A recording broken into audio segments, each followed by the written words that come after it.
where Pakistan had moved to 114 for 2 in the 21st over against Australia, who made 307. But in the meantime, let's get the rest of the day's sports news with Ieuan Ivett.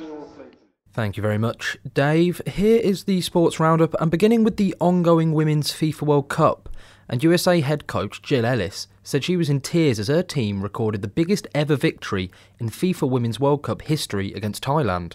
The USA were 3-0 up at half-time but struck an amazing 10 times in the space of 40 second-half minutes, with Alex Morgan scoring 5 in the 13-0 victory. Morgan's 5 strikes mean she has more goals than any other team has scored at the World Cup so far, with France's 4-0 win against South Korea in the opening game the biggest margin of victory until now. And England World Cup goalkeeper Karen Bardsley says there is a greater sense of belief in the current squad. The 34-year-old is playing her third global tournament and has noticed a difference to 4 years ago. In 2015, the group stages were kind of a bit difficult to get through, but we managed to. We ended up having like a really nice journey to the semi-final. We grew so much belief in the squad. I love that feeling of generating the momentum, like, oh, we can really do something here. You know, the difference is now that we believe that from the start. To the Championship now, and 2 clubs are set to name new managers.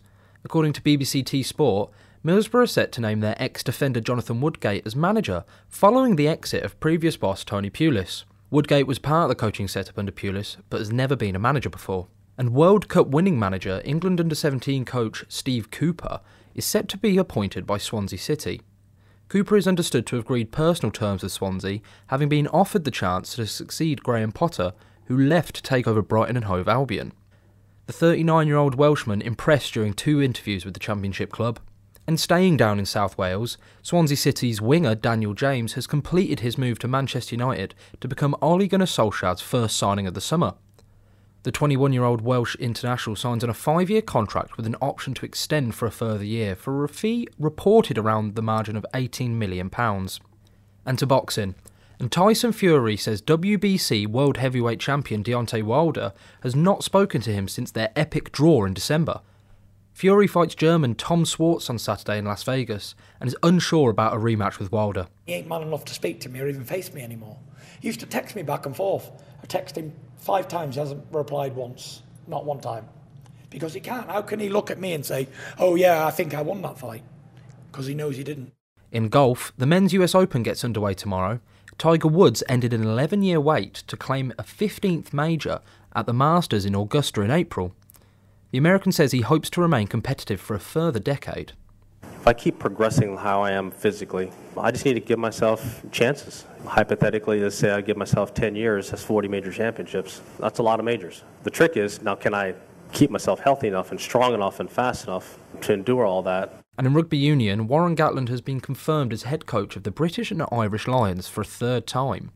Gatland, who is currently the Wales coach, will take charge in South Africa in 2021, having already presided over the series win in Australia in 2013 and a draw in New Zealand 4 years later. The 55-year-old New Zealander is standing down as Wales boss after the World Cup this year and will officially start with the Lions setup in the summer of 2020. And Andy Murray is hoping to return to the singles court before the end of the year, but thinks he's unlikely to be ready in time for August's US Open. The former world number 1, who has had his hip resurfaced in January, is due to play doubles at the Queen's Club next week. Murray will partner Feliciano Lopez at the Fever Tree Championships in London, but the 32-year-old says he has quite a lot of work to do before he can become competitive in singles again. Britain's 4-time cycling champion Chris Froome has been ruled out of the Tour de France after a very serious crash. The Team Ineos rider was taken to hospital with a reported broken pelvis after crashing before stage 4 at the Critérium de Faune on Wednesday. All the best to Chris in his recovery. And finally, to the cricket, the ICC has defended its decision to not schedule reserve days for World Cup group matches, citing extremely unseasonable weather. On Tuesday, a 3rd match in the 2019 event was abandoned because of rain, already a record for the tournament. Outgoing ICC Chief Executive Dave Richardson says reserve days would be an extremely complex thing to deliver. I've been Ieuan Ivett for BBC Radio Derby, and now back to Dave Fletcher at the cricket. Derbyshire Cricket with Dave Fletcher on BBC Radio Derby. Thank you, Ieuan. Yes, some interesting stories knocking about. I particularly like the one about the unseasonable British weather as a reason that the ICC decided not to schedule any reserve days in the World Cup. One of the piece of World Cup